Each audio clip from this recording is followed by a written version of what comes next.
Hi, my name is Rachel. Welcome back to another YouTube video.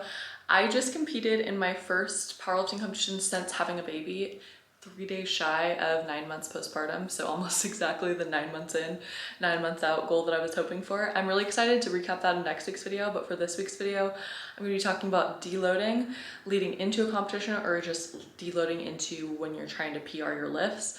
And then I'm also going to talk about weigh-in days. So let's just go ahead and hop right into the video. So I have my very last squat day going into competition. So I tested my openers Saturday, exactly 1 week out from competing. And now it's Tuesday. So I either do my last squat lower body day on Tuesday or Wednesday before my meet. The goal is not to fatigue yourself, not to do an actual workout. I keep everything RP 5 or less. The goal is to not lose the adaptation, not lose the movement pattern, make sure that squats are still feeling fresh, still feeling nice and speedy, so that when I'm showing up and warming up Saturday morning, I'm not stiff and achy. I'm just feeling recovered. I didn't do anything to tax myself or push myself this week, so I should show up feeling at my strongest. I literally just did 3 sets of 5, started at 165, then did 170, then 175. Everything was below RP 5. So everything's feeling really good. I'm excited for 3 full days off the lower body and then 2 full rest days. Tomorrow is my last bench workout. So I'll show you that after this whole deload workout. For my squats, I literally just have 2 accessories, 2 sets each, and I'm all done. Sorry about the background noise in that last clip. I'm definitely going to do some more home gym workouts in my off season now after I get through my competition prep video, but I'm just going to show a little bit of each of my accessories. So I had stability ball hamstring curls here. Just very, very light. Everything's like RP6. And then I also had cable glute extensions. Again, everything was just supposed to be recovery focused, making sure that you don't go into competition where you deloaded too hard and then you're not feeling fresh. You want to make sure you're doing just the right amount without actually fatiguing yourself.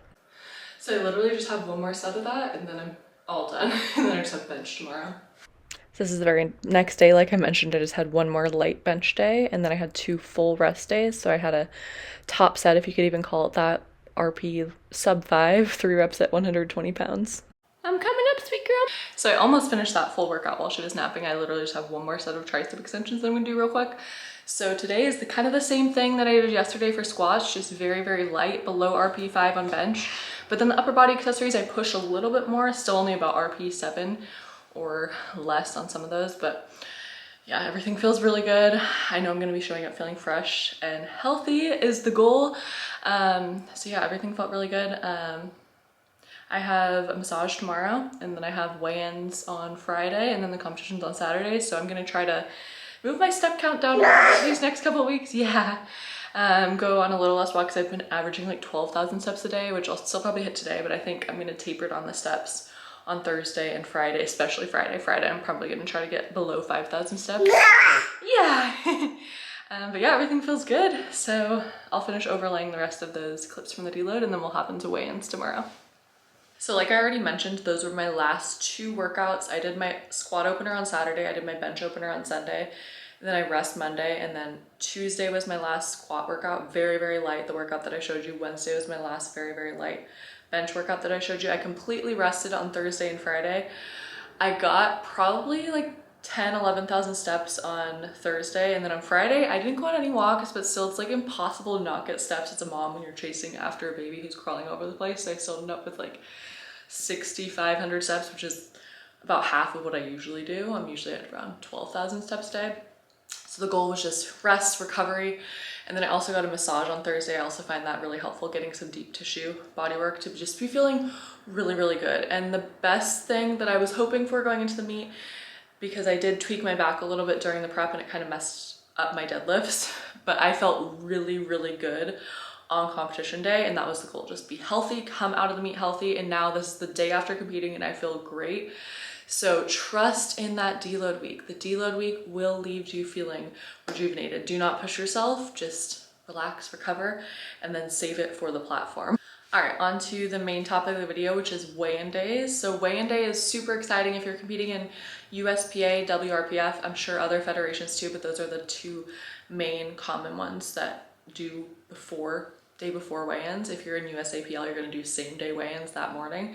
So it's a little bit different. I've done a few meets in that as well. So it's just a little bit harder when you don't wanna eat or drink any water before weigh-ins. So going into this meet, luckily I was way underneath my weight class. My body weight average was about 7 pounds underneath where my cap for my weight class was.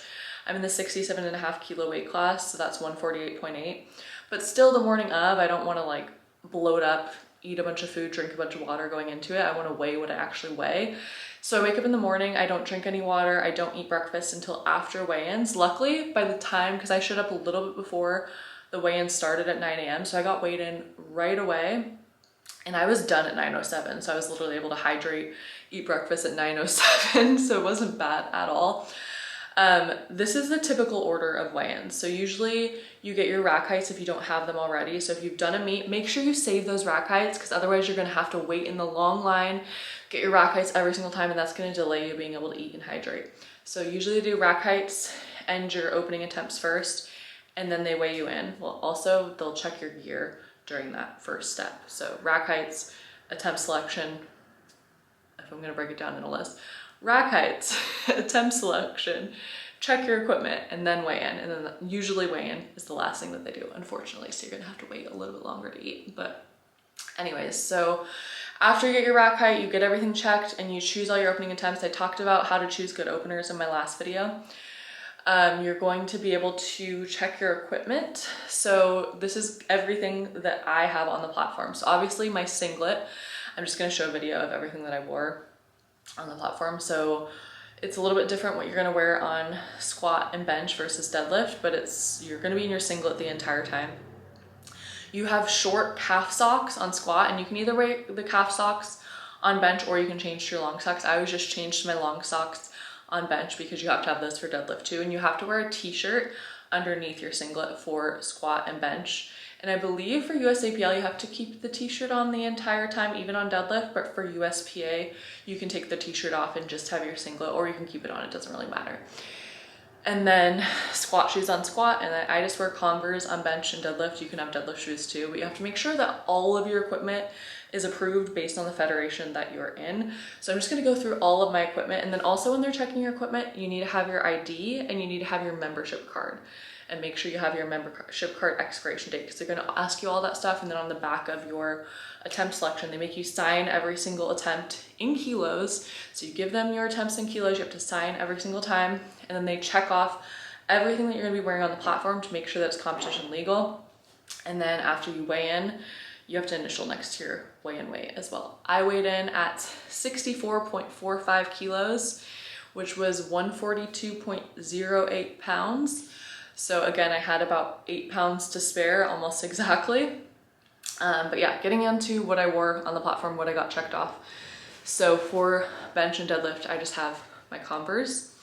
Deadlift shoes are good too, but again, anything, like you can't wear running shoes. I'm not sure why you'd want to lift in those, but make sure you have competition legal shoes. And then I have my squat shoes right here. I believe they're Nike Romaniellos, I think that's how you say it. And then I have my knee sleeves. So for knee sleeves, these are the strong knee sleeves. I actually have a size medium, but I think if I really wanted to, I could squeeze into a small. But I just don't like to struggle super hard when I'm trying to put on my knee sleeves, especially if you're like really like stiff, and I don't know. I just like to, I don't need them to be super tight. And then I have my belt. I have an Inzer belt. It is a lever belt. This one's competition legal. Again, everything you need to check if it is competition legal or not. And then if you're wearing underwear, bra, usually you have to get all that stuff checked too. Headbands, you even have to get checked. Anything that you're wearing on the platform, you have to get checked. Again, my singlet and my socks and everything are dirty from the meet yesterday, so I'm not gonna show you that, but I'll show you the video. And then we have wrist wraps. I have the SBD wrist wraps, and I have the long version, which I didn't like at first because they take a long time to put on, but I like them because they're very stiff and rigid and they really hold you into place. But I believe that is everything. Yeah, again, all of your shirts, like if you don't have the right makeup of cotton polyester combo or all cotton, you can't wear it on the platform. And all my chalk is like exploding again. This is why I said I didn't want to show the stuff that I wear on the platform, because it is gross. But yeah, also prepare the day before a meet, prepare lots of snacks. If you're not gonna be able to leave to get lunch, because my parents were able to leave and get lunch for me, but even while I was eating lunch, I went back in and it was already time for me to start warming up for bench. So it's fast sometimes. There were 4 flights of my meet, but it went by fast. You always have to be paying attention. You might not be able to leave and get food, so it's good to pack lunch if you can, and pack lots of snacks, things for hydration. So if you want to have any liquid IVs, just bring like gallon jugs of water. I bring lots of different carb sources so that if I just need to eat something fast, I'm gonna have something readily available.